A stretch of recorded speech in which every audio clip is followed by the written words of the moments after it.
Once upon a time, in a faraway land, there lived an emperor.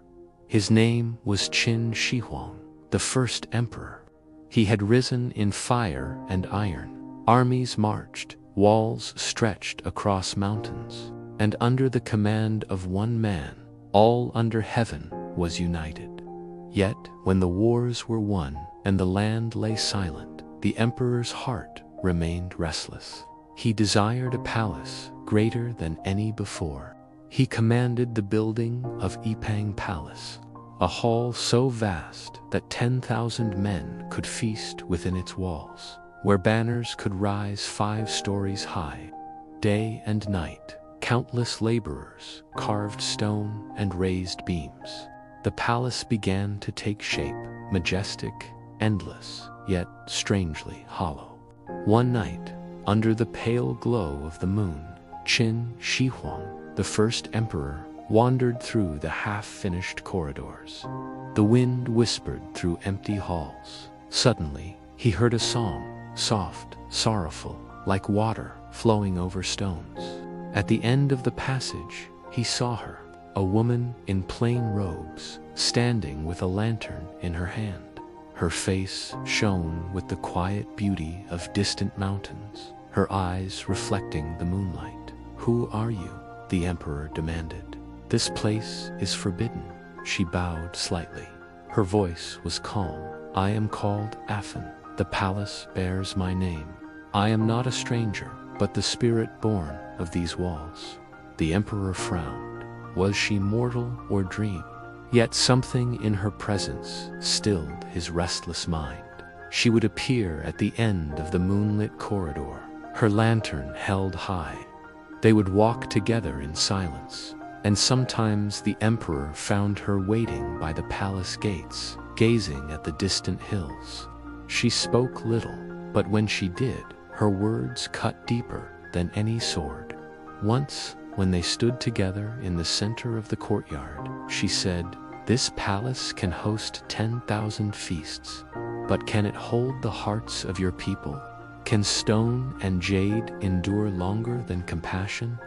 The emperor, who had bent kings and generals to his will, found no answer. In her company, he felt both powerful and powerless, as though the empire itself had taken shape beside him in human form.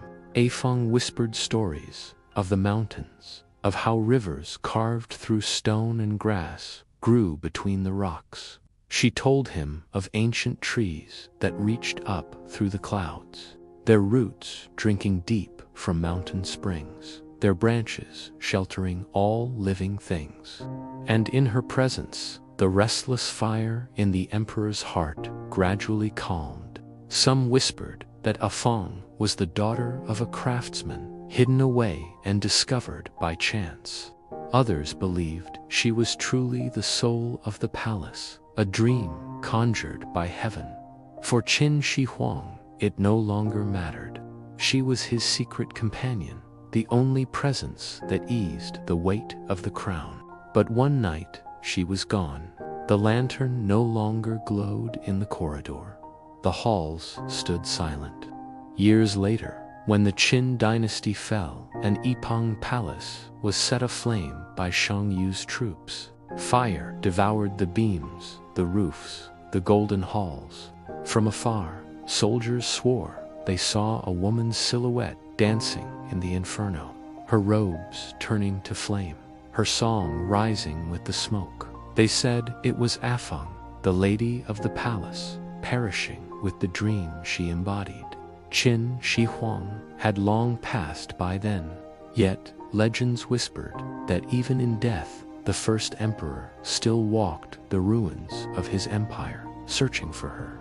And when the wind moves across the broken stones of Epang, it carries an echo, faint but enduring, her last words, spoken to the man who ruled all under heaven. "A palace may hold 10,000 men, but it cannot hold eternity." If you enjoyed this tale, please consider giving it a thumbs up and subscribing for more epic stories each week. Thanks for watching.